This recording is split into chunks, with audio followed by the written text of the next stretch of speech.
Mais pas avec qui partir en vacances, eh bien, cette information vous donnera peut-être des idées. Des agences de voyage se sont spécialisées dans l'organisation de voyages pour célibataires. Il y en a 15 millions en France. Nos reporters Lilia Bellini et Marion Lompageux ont suivi un groupe en Corse. Alors, quelles sont leurs motivations? Réponse dans ce reportage. La Corse et ses plages au pied des montagnes. Mais que valent les vacances quand on n'a personne avec qui les partager? Une question que ces touristes se sont posées. Ils sont célibataires. Ils n'avaient personne avec qui partir, alors ils sont passés par un site spécialisé. Le rendez-vous est donné à la gare d'Ajaccio. Vous aurez 2h30 de bus et ensuite là-bas sur place, vous aurez votre guide, Manu, qui vous accueillera et qui vous expliquera tout votre séjour. La première rencontre, c'est le moment le plus délicat. Au début, on pose des questions banales, voilà, savoir d'où on vient, ce qu'on fait dans la vie, voilà, on cherche à savoir qui appartient à quel groupe, comment on a connu le site. Le circuit organisé commence. Ça y est, c'est parti.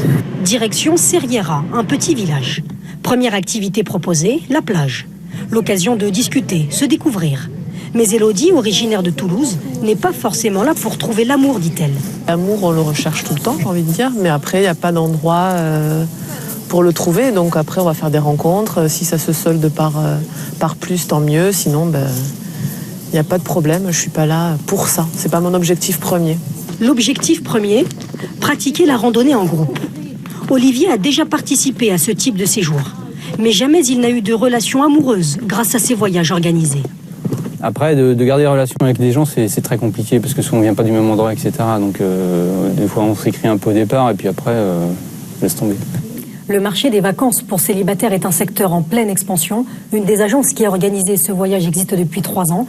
Elle est passée de 700 clients la première année à 3000 aujourd'hui. Manu Angeli est guide de haute montagne depuis plus de 30 ans.